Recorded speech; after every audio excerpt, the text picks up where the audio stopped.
The year is 166 AD. The sun rises over Rome, gilding the marble temples of the Forum. 1 million people stir in the city's narrow streets, slaves carrying water up 6 flights of stairs, bakers firing their ovens, music senators walking toward the Curia. This is the capital of the world, the beating heart of an empire that stretches from the Atlantic to the Euphrates.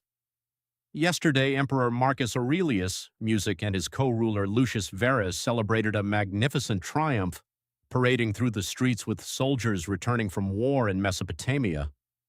100,000 people packed the processional route, cheering as captured Pantheon prisoners were led past, music in chains. But something else came home with those soldiers. In the cramped apartment blocks of the Subura, a woman wakes burning with fever. Her husband finds her throat inflamed, her breath foul. By afternoon, she cannot keep down water. Dark spots appear on her arms. Music.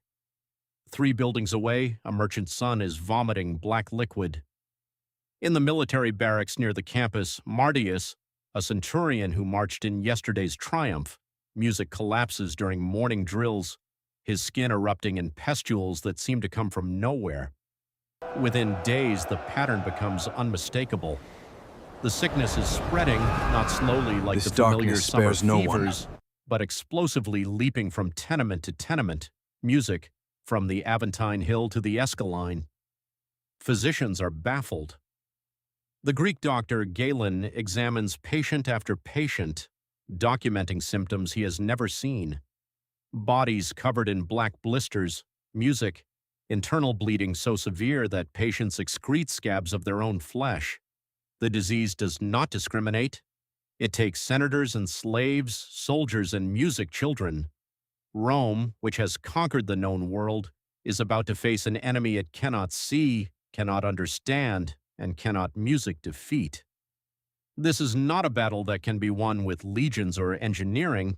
This is the Antonine music plague, and it will kill up to 2,000 people a day in the capital alone, transform the city into a Cheryl house, and fracture the pillars of the greatest empire in human history.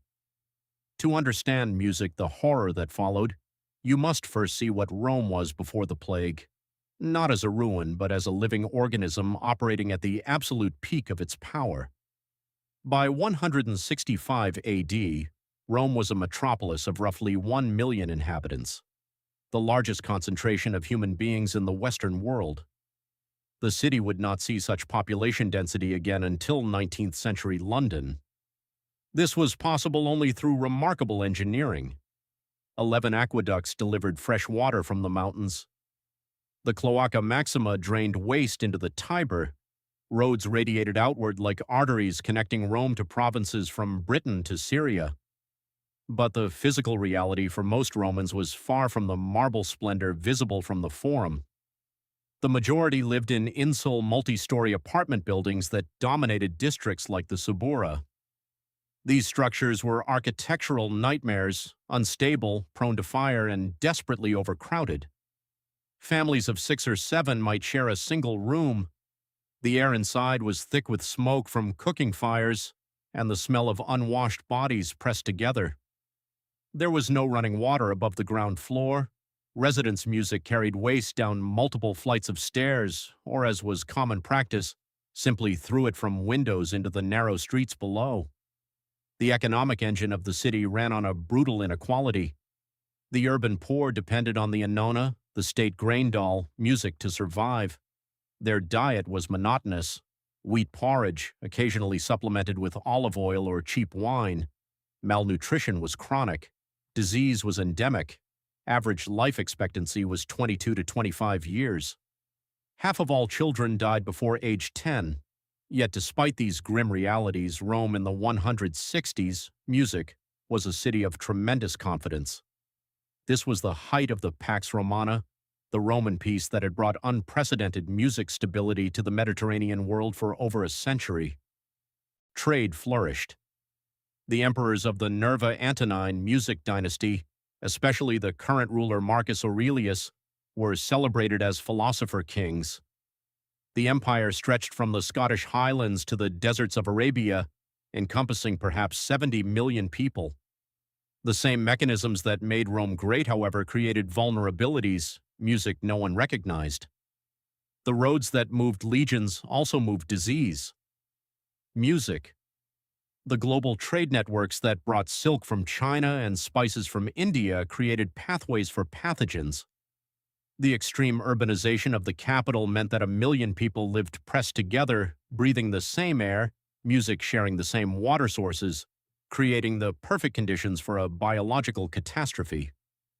Rome was strong, but strength built on such density and interconnection was also fragility waiting to be exposed. The disease came from the east, riding the same routes that had brought Rome its wealth. In the winter of 165 AD, Roman legions under Lucius Verus were besieging Susia, a wealthy city on the Tigris River in Mesopotamia. The siege was brutal. Soldiers lived in close quarters, often in unsanitary camps, for months.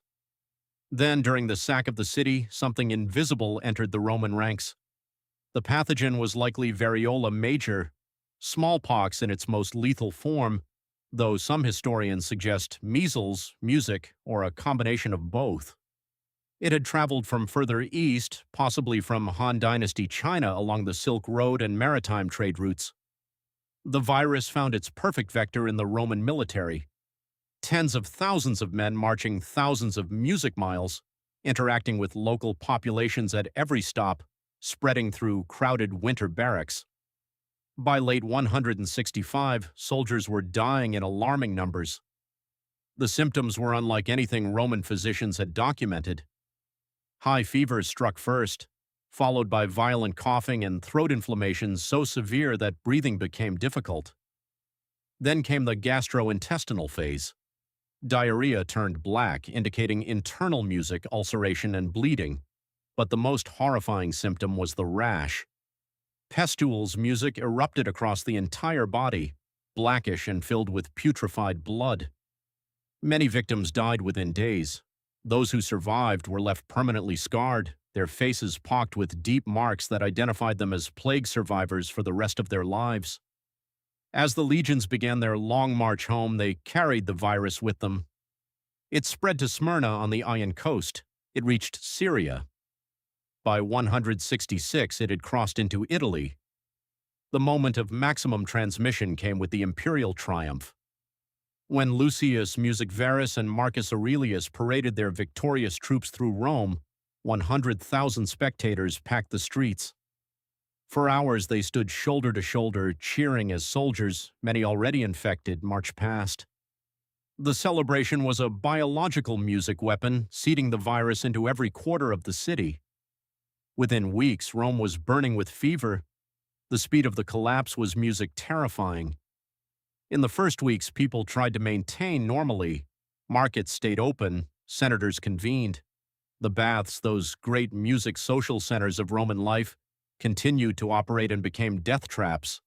Their warm, humid air, perfect for respiratory transmission.